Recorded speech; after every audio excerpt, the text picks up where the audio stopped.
The palace of Zilio stood tall against the pale morning sky, its marble towers glowing like ivory in the sun. Courtyards echoed with the sound of children running and servants moving quickly, but one boy walked differently, calm, straight-backed, and almost too quiet for his age. Prince Taruz Roed, heir to the throne of Zilio, was only 10 years old.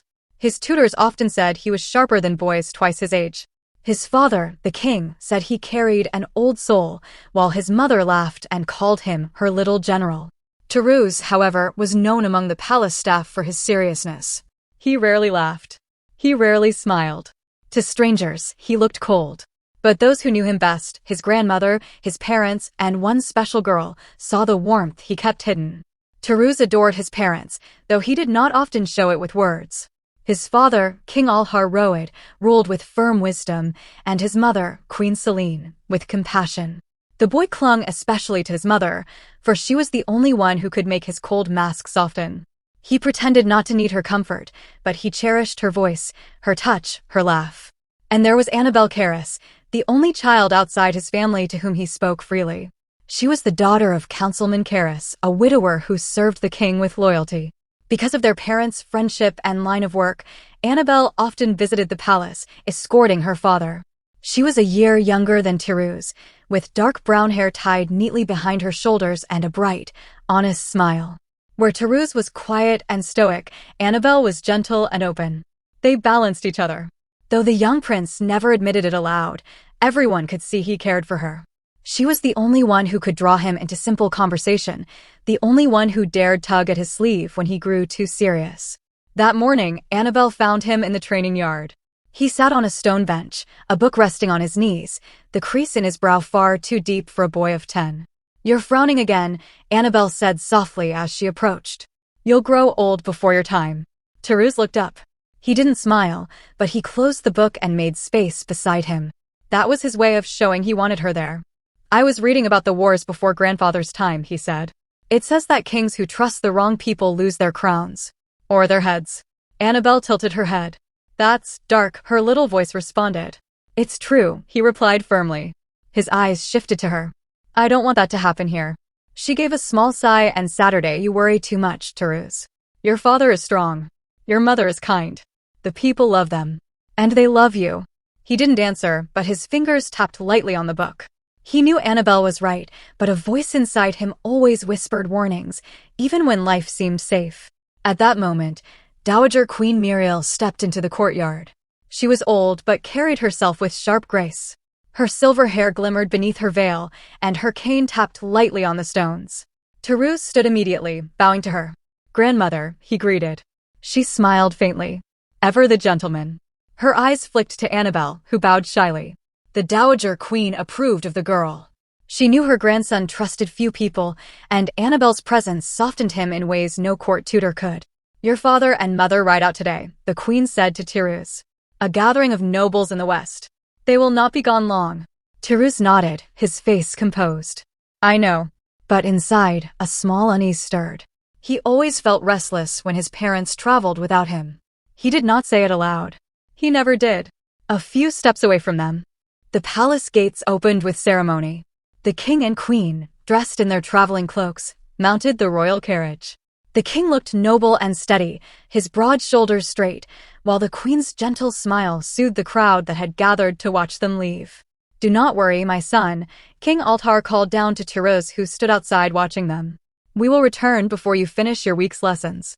Taruz bowed his head but never said a word in response as usual, ever stoic young boy. The queen leaned down from her horse, her eyes soft as she looked at him. "Be good, Taruz. Listen to your grandmother."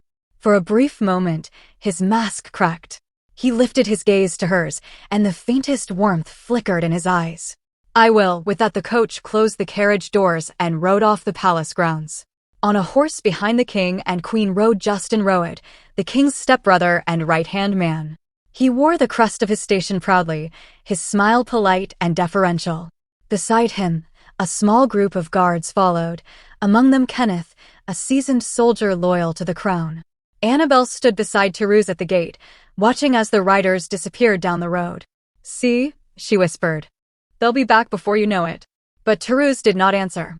His eyes lingered on the road long after the riders had vanished. The sun was high when the king's party entered the forest road. Birds scattered from the trees as hooves struck the dirt path. It began suddenly. A whistle cut the air. Then arrows rained from the branches above. "Ambush!" Kenneth shouted, drawing his sword. Figures in dark cloaks burst from the shadows, robbers, or so they appeared. But their movements were too sharp, their weapons too fine. These were no common thieves. They were assassins in disguise.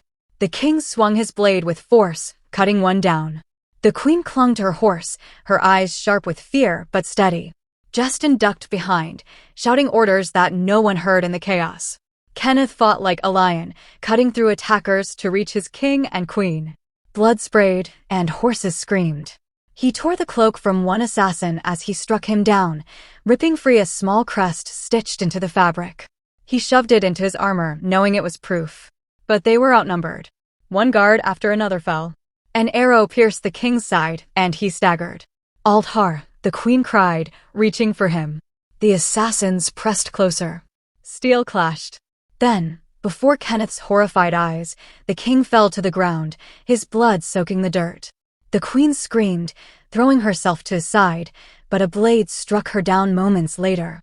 Their hands touched in their final breath, fingers clasped even as life left them both. Kenneth's chest burned with rage and grief. He fought on, but the numbers overwhelmed him. At last, he saw no choice. Clutching the crest, he leapt onto a riderless horse. "Fall back," he cried, though there was no one left to hear. Behind him, Justin also fled, spurring his horse with desperate speed. Together they burst from the trees, leaving behind the bloody ruin of their king and queen. By nightfall, the palace bells tolled an alarm. The gates opened, and Justin rode in, his cloak torn, his face pale with false sorrow.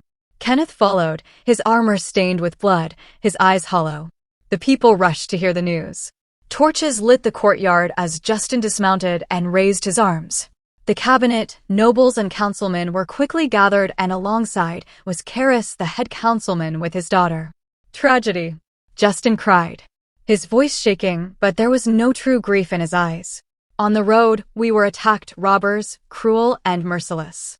The king, the queen, they are lost to us." Gasps and wails filled the night. Mothers clutched their children, men bowed their heads. The kingdom wept. Kenneth stood apart, saying nothing. He pressed his hand against his armor, where the crest he had snatched from one of the assassins lay hidden.